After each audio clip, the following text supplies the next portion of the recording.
جادو سے حفاظت کی دعائیں۔ حضرت ابو ہریرہ روایت کرتے ہیں کہ آپ صلی اللہ علیہ وسلم نے مجھے صدقہ فطر کی نیکی پر مقرر فرمایا۔ اتنے میں ایک شخص آیا اور وہ لب بھر بھر کر اس میں سے کھجوریں لینے لگا۔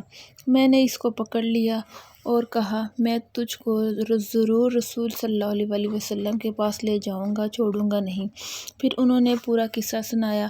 اس شیطان نے کہا جب تم سونے کے لیے اپنے بستر پر جاؤ تو آیت الکرسی پڑھ لیا کرو، صبح تک اللہ کی طرف سے تم پر ایک محافظ فرشتہ مقرر ہو جائے گا اور تیرے قریب شیطان نہیں بھٹکے گا۔ ابو ہریرہ نے یہ بات آپ صلی اللہ علیہ وسلم کو بیان کی تو نبی کریم صلی اللہ علیہ وسلم نے فرمایا اگرچہ وہ بہت بڑا جھوٹا ہے لیکن اس نے یہ بات تجھ سے سچ کہی، وہ شیطان تھا۔ صحیح بخاری 5010۔ نعمان بشیر رضی اللہ عنہ سے روایت ہے کہ آپ صلی اللہ علیہ وسلم نے فرمایا بلا شبہ آسمانوں اور زمین کی تخلیق سے 2000 سال پہلے اللہ تعالیٰ نے ایک کتاب تحریر فرمائی، پھر اس میں سے 2 آیتیں ایسی نازل فرمائیں ان کے ساتھ تم سورۃ البقرہ کو ختم فرماتے ہو۔ ایسا ممکن نہیں کہ یہ دونوں کسی گھر میں 3 راتیں پڑھی جائیں پھر وہاں اس کے شیطان قریب آئے۔ آپ صلی اللہ علیہ وسلم نے فرمایا سورۃ البقرہ کی آخری 2 آیات جو کوئی رات کو پڑھ لے وہ اس کے لیے کفایت کر جائیں گی۔ صحیح بخاری 4008۔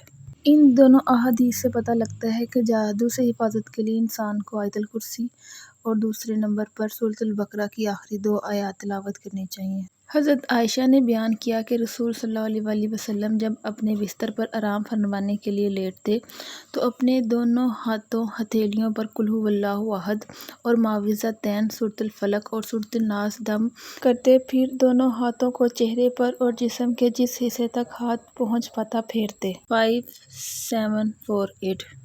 یعنی کہ آخری 3 سورتوں کو پڑھ کر پورے جسم پر دم کرنے سے بھی انسان پر جادو نہیں ہوتا۔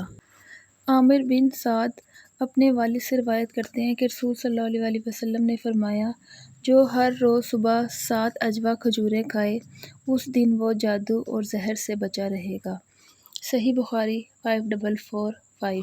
کعب احبار رحمۃ اللہ علیہ نے کہا اگر میں چند کلمات نہ پڑھتا تو یہودی مجھے گدھا بنا دیتے۔ لوگوں نے پوچھا وہ کلمات کیا ہیں تو کعب نے کہا اعوذ بوجہ اللہ العظیم الذی لیس شیء اعظم منہ وبکلمات اللہ التامۃ اللاتی لا یجاوزہن بر ولا فاجر وباسماء اللہ الحسنی کلھا ما علمت منہا وما لم اعلم من شر ما خلق وبرأ وذرأ۔ جو انسان آیت الکرسی، سورۃ البقرہ کی آخری 2 آیات، معوذتین اور قل ھو اللہ احد اور اس کے علاوہ جادو سے حفاظت کی دعا کو پڑھتا رہے گا تو اللہ تعالیٰ انشاءاللہ ہر قسم کے جادو سے اس کو محفوظ رکھیں گے۔